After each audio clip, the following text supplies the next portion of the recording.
Hi everyone, this is Veronica. आज हम उत्तराखंड की बात करेंगे, वहाँ के कुछ छोटे वेटलैंड्स के बारे में बात करेंगे, स्पेशली निरंजनपुर पॉन्ड, कि किस तरह से आने वाले समय में ये पॉन्ड्स खत्म हो रहे हैं, वेटलैंड्स को नुकसान पहुंच रहा है।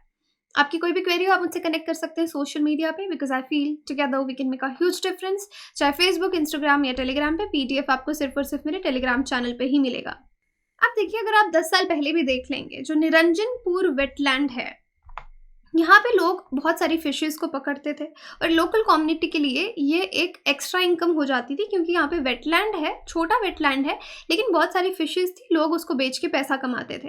लेकिन अब ये वेटलैंड ख़त्म हो रहा है। 70% इनफैक्ट उत्तराखंड के जो वेटलैंड्स हैं वो डिस्ट्रॉय हो रहे हैं डिलेड कंजर्वेशन की वजह से, यानी वहाँ पे कोई कंजर्वेशन एफर्ट्स नहीं पहुँच पा रहे, कोई प्रोटेक्शन नहीं पहुँच पा रही और वो ख़त्म होते जा रहे हैं। पहले तो ये जो स्मॉल वेटलैंड्स हैं, इनकी कोई वैल्यू नहीं है, अंडर वैल्यूड है। अंडर वैल्यूड क्यों है? अपने साइज़ की वजह से लेके तो लोग सोचते हैं कि इसका साइज़ ही छोटा है, इसको बचा के क्या करना है, जबकि इनके बहुत ज़्यादा इन्वायरमेंटल बेनिफिट्स भी हैं।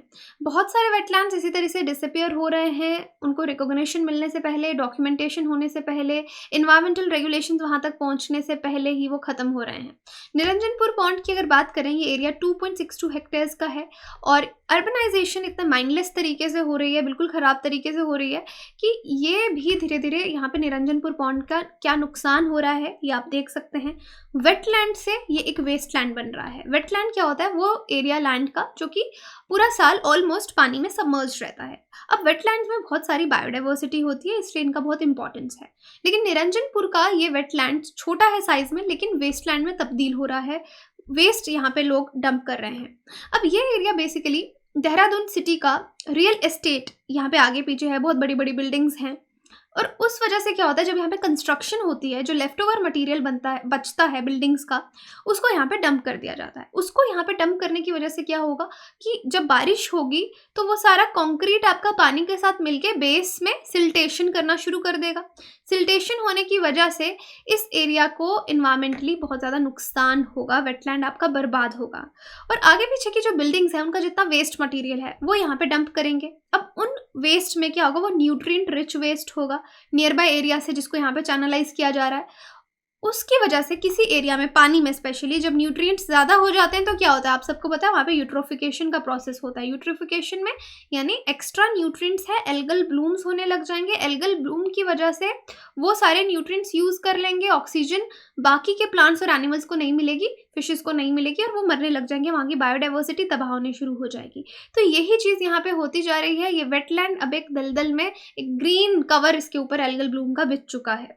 अब वेटलैंड कंजर्वेशन मैनेजमेंट रूल्स भी देखेंगे, जो बिल्कुल प्रोहिबिट करते हैं कि कोई भी कंस्ट्रक्शन या कोई बिल्डिंग गिरती है, डिमोलिशन का वेस्ट आप वेटलैंड में नहीं फेंकेंगे। लेकिन अनफॉर्चुनेटली लोग इलीगल काम करते रहते हैं।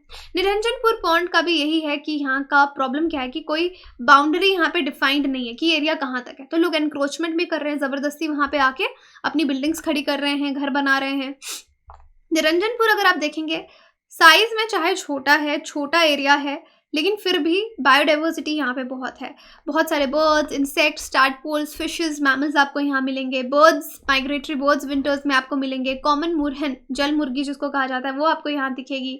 ब्लैक काइट है, वो अपना शिकार ढूंढने यहाँ पे पानी के ऊपर आएगा। तो यहाँ पे प्रे प्रेडेटर का रिलेशनशिप भी बहुत खूबसूरती से इस इकोसिस्टम में यहाँ पे चलता है और ऊपर से ये वेटलैंड ग्राउंड वाटर को रिचार्ज करने में भी हेल्प करता है।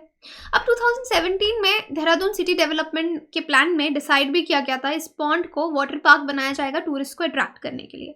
तो ये सिर्फ पेपर्स में रह गया, इम्प्लीमेंटेशन नहीं हुआ, जबकि इसके लिए फेज 1 में 2006 से 13 के बीच में पैसे भी सैंक्शन करने की बात की गई थी, 0.88 करोड़, लेकिन ट्रांसलेट ये एक्शन में नहीं हुआ।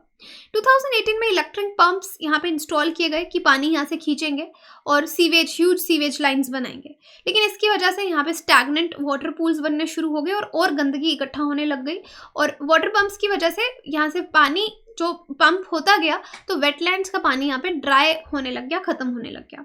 अब इंडिया में बहुत सारे वेटलैंड्स हैं, अगर 7.5 लाख टोटल वेटलैंड्स हैं, उनमें से 5.5 लाख तो ऑलमोस्ट आपके वेटलैंड्स हैं जो कि स्मॉल वेटलैंड्स हैं, छोटे वेटलैंड्स हैं। इररिस्पेक्टिव ऑफ देयर साइज, अगर हम उनके कितना एरिया है उसकी बात ना करें, फिर भी ये बायोडाइवर्सिटी में बहुत रिच हैं, कार्बन सिंक का काम करते हैं, कार्बन एब्जॉर्ब करते हैं, ग्राउंड वाटर को रिप्लेनिश करते हैं। ये सब बेनिफिट्स यहाँ पे इसके लिखे हैं, तो ये आप कहीं पे भी लिख सकते हैं, फ्लड्स को प्रिवेंट करते हैं और बहुत सारी स्पीशीज़ यहाँ पे पाई जाती हैं। वेटलैंड्स को देखिए आप कंजर्वेशन एफर्ट्स देखेंगे तो बहुत सारे हैं। रामसर कन्वेंशन, बताइए रामसर का नाम कैसे पड़ा? सिटी के नाम पे पड़ा है, वो सिटी कहाँ है? ये convention came into force 1975, fact है, याद रखिए। और इस कन्वेंशन का मिशन यही था कि वेटलैंड्स को लोकल नेशनल एक्शंस की वजह से, इंटरनेशनल कोऑपरेशन की वजह से हम सस्टेनेबल डेवलपमेंट करेंगे और इनको बचाएंगे। कंजर्वेशन एफर्ट है। मॉन्ट्रियल रिकॉर्ड आपका है, एक रजिस्टर है वेटलैंड साइट्स का, लिस्ट ऑफ वेटलैंड्स में से जिनका इंटरनेशनल इंपॉर्टेंस है, जहाँ पे ये अनुमान लगाया जाता है कि चेंजेस, इकोलॉजिकल कैरेक्टर में चेंजेस हुई हैं या हो सकती हैं, या आने वाले समय में हो सकती हैं, हो गई हैं, हो रही हैं या हो सकती हैं, तीनों टेंसेस, पास्ट प्रेजेंट फ्यूचर। किस वजह से? टेक्नोलॉजिकल डेवलपमेंट की वजह से, पोल्यूशन की वजह से, ह्यूमन इंटरफेरेंस की वजह से। तो उनको इस लिस्ट में रखा गया है। इंडिया के मॉन्ट्रियल रिकॉर्ड में कौन सी है? क्योलाडियो नेशनल पार्क है राजस्थान का, लोकटक लेक है मणिपुर की, चिलिका को इसमें उड़ीसा की जो लेक है उसको डाला गया था, बाद में रिमूव कर दिया गया था। इंडिया ने भी कंजर्वेशन के बहुत सारे एफर्ट्स वेटलैंड में किए हैं, जैसे national plan for conservation of aquatic ecosystems है, सिंगल कंजर्वेशन प्रोग्राम है वेटलैंड्स और लेक्स के लिए, सेंट्रली स्पॉन्सर्ड स्कीम है, तो ये इंडिया ने शुरू किया है। वेटलैंड, इसी तरह से हमारे कंजर्वेशन रूल्स हैं, ये भी आप इनके बारे में पढ़ सकते हैं कि कौन कौन सी एक्टिविटीज़ यहाँ पे प्रोहिबिटेड हैं। सेंटर का भी रोल ज़्यादा यहाँ पे रिस्ट्रिक्टेड रहता है, स्टेट्स को ज़्यादा पावर दी गई है कि आप आइडेंटिफाई करो, आप बताओ किस तरह से बचाना है। रामसर कन्वेंशन में भी इंटरनेशनल इंपॉर्टेंस मिल रही है, लेकिन नेशनल और लोकल लेवल पे कंजर्वेशन एफर्ट्स रहेंगे। तो हम क्या सजेस्ट करते हैं वेटलैंड्स को बचाने के लिए इंडिया में, कि डिजिटल इन्वेंट्रीज जो हैं, जितने भी लैंड रिकॉर्ड्स हैं उनकी होनी चाहिए, वरना अगर बाउंड्री डिफाइंड नहीं है, कोई एंट्री नहीं है, तो एनक्रोचमेंट्स होंगी और फिर आप उस लोगों को वहाँ से कैसे निकालेंगे? अगर कोई आपने एरिया प्रोटेक्टेड घोषित किया है, उसके आगे पीछे बफर लैंड होना चाहिए कि ये नहीं एकदम लोगों की सेटलमेंट्स, ह्यूमन सेटलमेंट्स वहाँ पे शुरू हो जाए। तो प्लानिंग उस तरीके से होनी चाहिए। और ऊपर से जो न्यूट्रिएंट्स एक्स्ट्रा यहाँ पे आते हैं, उनका सप्लाई आपको कट करना पड़ेगा, वरना यूट्रोफिकेशन होगी और बायोडाइवर्सिटी आपकी खत्म होती जाएगी। डिसिल्टेशन कराओ जहाँ सिल्टेशन हुआ है, वीडिंग, अनवांटेड प्लांट्स को वहाँ से हटाओ, और जो भी डेवलपमेंट अथॉरिटीज़ हैं वो भी ध्यान रखें कि किस तरह से डेवलपमेंट इन एरियाज़ के आगे पीछे हो। तो इसी तरीके से हम अपने वेटलैंड्स को बचा सकते हैं। अदरवाइज आप देख सकते हैं कि देहरादून में वेटलैंड्स का क्या हो रहा है। अब आपके लिए क्वेश्चन है यहाँ पे, consider the following statements about national plan for conservation of aquatic ecosystem. Centrally sector scheme है, implemented by the union ministry of environment, forest and climate change. तो आप बताइए सही आंसर क्या है, कमेंट सेक्शन में या फिर टेलीग्राम में आप बता सकते हैं मेरे, वहाँ पोल होगा, वहाँ पे सही आंसर आपको मालूम चल जाएगा। बाकी आप वेबसाइट विजिट कर सकते हैं, एप्लीकेशन डाउनलोड कर सकते हैं कोर्सेज की जानकारी के लिए। जो नीचे नंबर दिया है उस पर कॉल करके आप सारी इन्फॉर्मेशन ले सकते हैं। उत्तराखंड PSC के कोर्सेज भी हमारे साथ अवेलेबल होंगे, आपको सारी इन्फॉर्मेशन इस नंबर पे कॉल करके मिल जाएगी। Thank you so much.